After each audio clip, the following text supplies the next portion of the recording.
Hey everyone, so this is Alliance War Season 50 War number 8. I'm bringing Vox, Crossbones, and Mojo. We are in top 10 Masters at the start of this war. And I am using my newly rank 3 Crossbones Sig 134 for this war Void fight. And you're going to see how Sig 134 is not necessarily enough. When you start the fight with a heal block debuff, and so the idea is that I will purify that debuff at the start of the fight, but it is not guaranteed. I have a 78% chance, I think, to do it, and so when this fight starts, you see there it is, and I did not purify it. So the other thing that's going to happen here is you're going to see that as I get close to Void, he's going to get a Fury, which means that that damage over time from having the heal block debuff is just going to get stronger and stronger. So I'm freaking out. I'm like, why the hell do I have all of this damage happening right now? And so it's just looking like, all right, who can kill who the fastest? So I didn't even purify one of those other debuffs for a bit, but yeah, I make it down to 9% of my health. It's going to be a ton of revives. Normally we would send Mole Man there, except Mole Man is banned, so that's unfortunate. Now we're going to go into this Cassie Lang fight. Similar node set. Instead of fatigues, it gives, I think, weaknesses. But here, I'm pretty sure I do purify the heal block. So let's see. Yep, there it goes. Heal block purified. So it's just it is what it is. And I'm still trying to get my scythe charge. Finally got it. So now this fight becomes pretty standard. I think I play around and try to keep my furies up.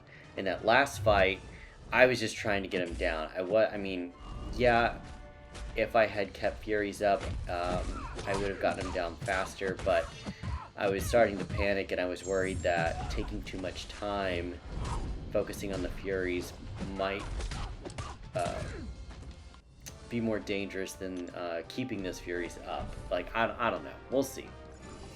I don't know how that would have ended up happening. So, or ended up turning out. Anyway, so that was Path 4, Section 1. Now we're going into my old path that I played for years and absolutely despise, which is Path 5. The Prowler here, I'm not super concerned about because I've taken him twice as a boss fight. I'm going to be using Vox. And, you know, the main thing here is do not punish his specials unless you have a miss counter, or in this case with Vox, you know, I get my my vigilance up. So I'm boosting. We're boosting.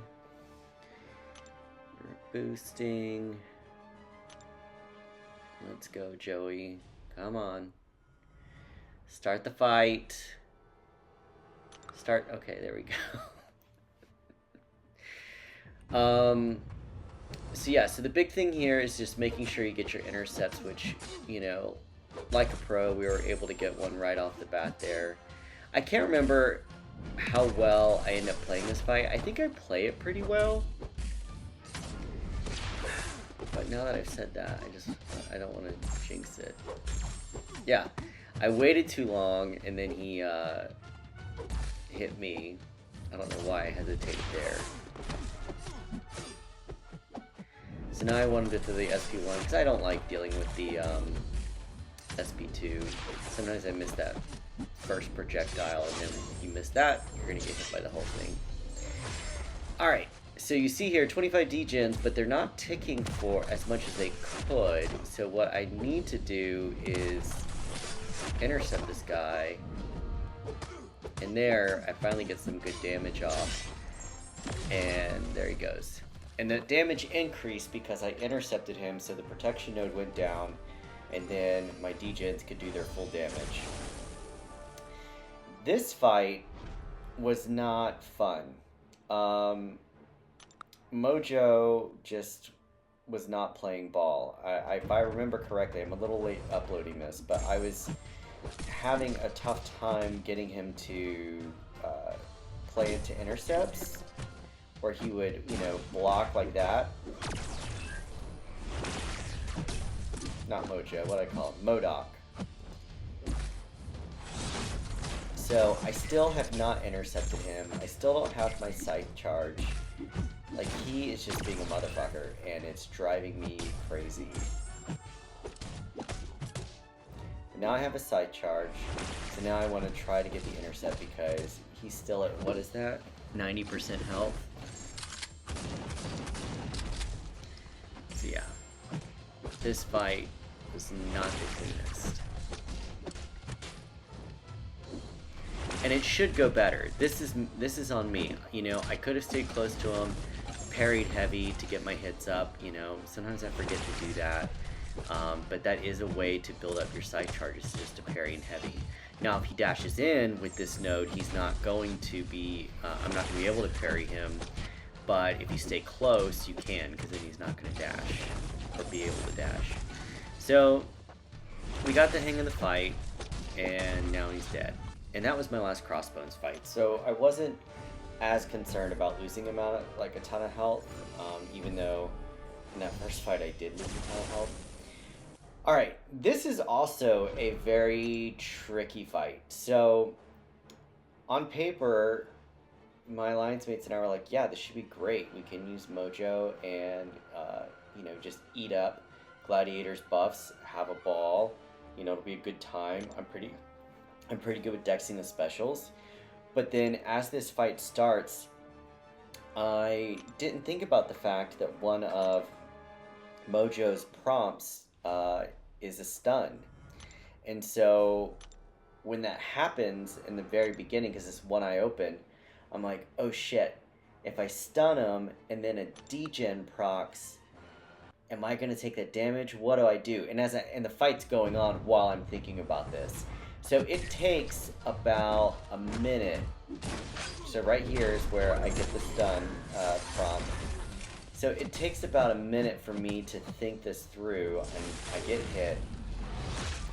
And I think it's like at the 52-second mark. I took damage from stunning and hitting. So already I'm like, oh my god, this is not going the way I thought it was gonna go. And then here, his unstoppable procs before my whatever my little death field icon is, and so if I don't have it up at the time of the special, then I'm not going to get the shortened debuff duration, and I have to wait out that whole unstoppable. SB2 dex, and again, just trying to get back, control of this fight here.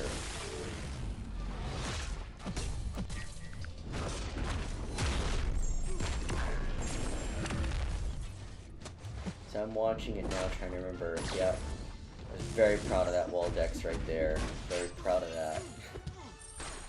Now, we're starting to make some progress here, and I want to say this last SB2 might be what gets us through the end of it. Lots of degens. I've got my Fury.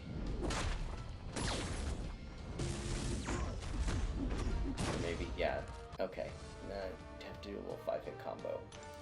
So yeah, I could definitely play that better now that I know sort of the interaction with the node, the interaction of my death field with his unstoppable. So I think I could take that again and do it very well. So now we're going into our last fight. So this is fight number 6 for us this war, and we have Future Ant-Man on Polka Dot Power. We have taken this 3 times, maybe 4 times this season with Vox, and you power start 1, and it just works spectacularly every time.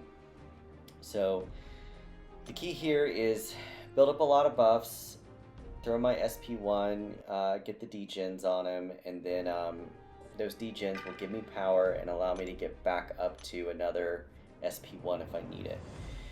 I am taking forever with boosts, as usual. I'm glad you guys stay with these videos to this point because I'm already tempted to close out. That's my fight. God! Boost already, Joey. Jesus! Okay. We know the node. Why are we even looking again?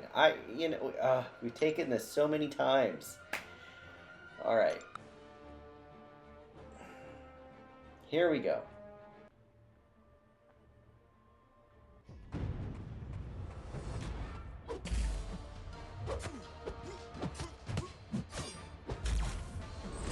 We're hitting some more. We've got our side charge. Although I don't think he's oh yeah, he is tactic. Never mind. I don't know what I was thinking there. So we get our buffs up to, I think it's about 20. Now the brute force is starting to take some health off of us. Yeah, we get 20 degens going.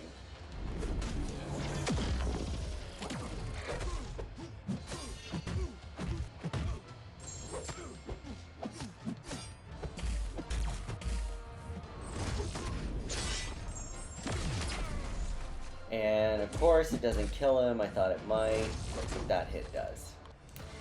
And that's the end of that. Alright, so my battle group ended up having a donut, which was great, but overall we lost. So that takes our season record to 6-2. We ended up dropping from top 10 masters to, we're in top 20 masters now, I think 16th overall. Yeah, it was a bummer, but you know, they're a good alliance. They played very strongly against our defense, so you know, good game to them. And yeah, I will catch you on the next one. Thanks, bye.